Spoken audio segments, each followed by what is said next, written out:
मक्के की रोटी और सरसों का साग, जी हाँ। सर्दियों में तो इसे खाने का अपना ही मज़ा है। अब तो शादी पार्टी में भी ये सब चीज़ें मिलने लगी हैं जो कि बहुत ही टेस्टी लगती हैं खाने में। वैसे तो शादी पार्टियों में क्या है, रेस्टोरेंट में ये बहुत ज़्यादा घी तेल में बनाई जाती हैं जो कि अनहेल्दी भी होती हैं, लेकिन घर पर आप इसे बेहद हेल्दी वे में बना सकते हैं और खाने में तो अच्छा लगता ही है, बस बनाने में ना इसे समय थोड़ा ज़्यादा लगता है। तो आइए बनाते हैं मक्के की रोटी और सरसों का साग।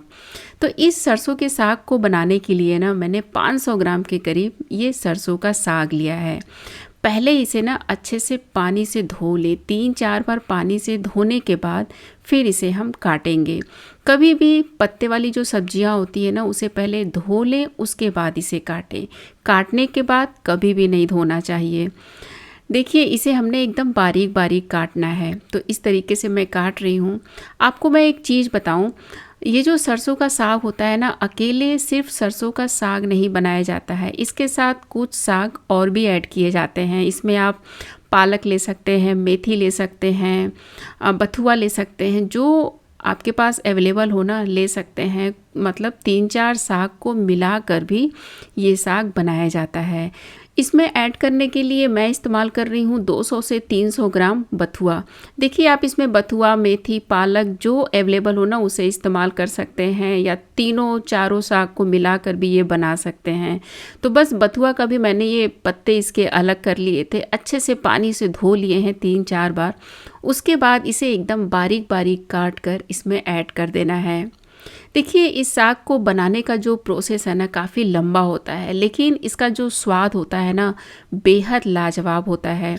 वैसे तो इसका ट्रेडिशन क्या होता है ना, बना कर उबाल कर रख दिया जाता है फ्रिज में, आप हफ्ता दिन इस्तेमाल कर सकते हैं। और लंबा चलाना हो तो आप फ्रीजर में रख कर इसे जब आपको खाना हो तो आप बाहर निकालें, छौंक लगाएं और बस मक्के की रोटी के साथ इंजॉय करें। तो बस ये दोनों साग को मैंने एकदम बारीक बारीक काट लिया है। अब इसमें मैं डाल रही हूँ बारीक किया हुआ अदरक 1 छोटा चम्मच, लहसुन डाल दें 2 छोटा चम्मच बारीक किया हुआ, और 2 से 3 हरी मिर्च बारीक किया हुआ। 200 से 250 ml के करीब इसमें पानी डालेंगे और 1 से 2 छोटा चम्मच नमक डाल देंगे। नमक अभी इसमें इतना ही डालेंगे, ज़रूरत लगा तो बाद में फिर ऐड कर लेंगे। 40 से 45 मिनट इसे हमने मीडियम फ्लेम पर पकाना है, उसके बाद इसे खोलेंगे। चलिए तब तक मक्के का आटा तैयार कर लेते हैं। देखिए सरसों के साग के साथ ना मक्के की रोटी सर्व की जाती है जो कि प्लेन मक्के के आटे से बनाई जाती है, लेकिन इसे बेलने में ना थोड़ी दिक्कत होती है। अगर आप पहली बार बना रहे हैं तो जैसा मैं वीडियो में बताने वाली हूँ उस तरीके से आप बना सकते हैं, नहीं तो आप इसमें 2 से 3 चम्मच गेहूं का आटा भी मिक्स करके गूँथ सकते हैं। थोड़ा सा मैंने नमक डाल दिया है, अब बस थोड़ा थोड़ा पानी डालकर एक सॉफ्ट आटा तैयार कर लें।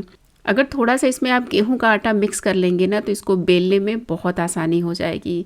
देखिए इधर इसे भी पकते हुए ना 40 से 45 मिनट हो गया था और कुकर भी अच्छे से ठंडा हो गया है। तो अब इसका ढक्कन हटा लेते हैं। साग जो है ना बहुत ही अच्छे से पक चुका है। बस अब एक मथली लें, या इस तरीके से जो आलू मसलने वाला होता है ना उससे आप इसे अच्छे से मसल लें। देखिए इस काम को बहुत लोग ना ग्राइंडर में डालकर भी कर लेते हैं, लेकिन आप ये मत करिएगा। उससे क्या है, इसका स्वाद जो है ना अच्छा नहीं आएगा, वो एकदम पेस्ट हो जाएगा। लेकिन जब हम इस तरीके से मसल कर बनाते हैं ना तो इसका जो स्वाद है बेहद लाजवाब आता है। तो आप इस तरीके से मसल लें। थोड़ा गर्म लगेगा हाथ में, लेकिन कोई दिक्कत नहीं है। 6-7 मिनट आपको लगेगा, लेकिन इसको हमने बहुत ही अच्छे से मसल लेना है। अच्छे से मसलने के बाद ना इसमें हम मक्के का आटा मिक्स करेंगे। मैं इसमें मिक्स कर रही हूँ 1/4 कप मक्के का आटा। थोड़ा कम या ज़्यादा भी मिक्स कर सकते हैं, ऐसा कुछ नहीं है कि बस इतना ही डालना है। आप 2-3 चम्मच फालतू भी इसमें ऐड कर सकते हैं। इसे भी अच्छे से मिक्स कर लेते हैं। मिक्स करने के बाद अब इसको गैस के ऊपर रख देंगे, और अब क्या है ना इसे हमें करीब 20 से 25 मिनट तक मीडियम फ्लेम पर पकाना है। बीच बीच में आप चलाते रहें और बीच में आप कोई दूसरा काम भी कर सकते हैं, क्योंकि इसे पकाने में समय लगता है।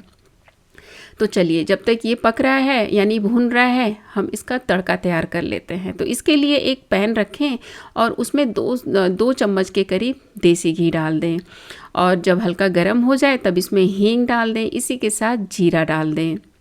अब इसमें 2 खड़ा लाल मिर्च मैं डाल रही हूँ, चाहे तो आप हरी मिर्च भी डाल सकते हैं।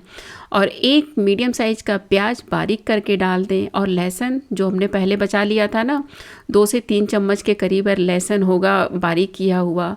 अदरक है 1 चम्मच बारीक किया हुआ। हरी मिर्च चाहे तो आप डाल सकते हैं, मैंने यहाँ पर हरी मिर्च ऐड नहीं किया है क्योंकि ये जो हरी मिर्च मैंने इसमें डाला था ना, बहुत तीखा है। तो बस इसे भी भूनते हुए करीब 20 से 25 मिनट हो चुका है। और इधर ये जो हम प्याज को सुनहरा कर रहे हैं ना, ये भी बहुत ही अच्छे से सुनहरा हो चुका है। बस इससे ज़्यादा हमने लाल नहीं करना है। अब ये जो हमने साग को भून के रखा है ना, उसे इसमें डाल दें। मैं आपको एक एक स्टेप बता रही हूँ कि अगर आप पहली बार भी बना रहे हैं ना, तो एकदम लाजवाब ये साग बनकर तैयार होगा। काश्मीरी लाल मिर्च का पाउडर 1 छोटा चम्मच, हल्दी पाउडर थोड़ा सा, और नमक भी बस थोड़ा सा ही डाल दें।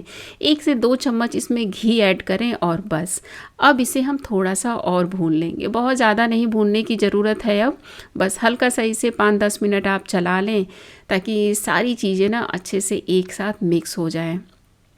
अगर आपको भूनते हुए लग रहा है ना कि ज़्यादा सूखा हो गया, तो इसमें एकदम गरम उबलता हुआ पानी डालें। ठंडा पानी बिल्कुल भी ऐड नहीं करना है, एकदम गरम पानी डालें, थोड़ा सा, जितना आपको ज़रूरत हो, जितना इसकी कंसिस्टेंसी आपको रखनी हो, बस उतना डालें। देखिए कितना लाजवाब लग रहा है ये देखने में। ये हमारा सरसों का साग बनकर तैयार हो चुका है। खाने में तो ये इतना लाजवाब लग रहा था ना कि बस आप इसे बनाइएगा तब बताइएगा। और देखिए ये जो मक्के की रोटी है ना, मैंने इसको इसमें बनाया है जिसमें पापड़ को रख के दबा के बनाते हैं ना, उसमें मैंने इसे बनाया है, क्योंकि बेलने में इसे बहुत दिक्कत होता है। अगर आप गेहूं का आटा मिक्स कर रहे हैं ना, तब तो आप इसे रोटी जैसे बेलते हैं ना, उस तरीके से बेल कर बना सकते हैं। लेकिन इस तरीके से मैंने बनाया ना, इतना बढ़िया ये गोल गोल रोटी बनकर तैयार हुआ।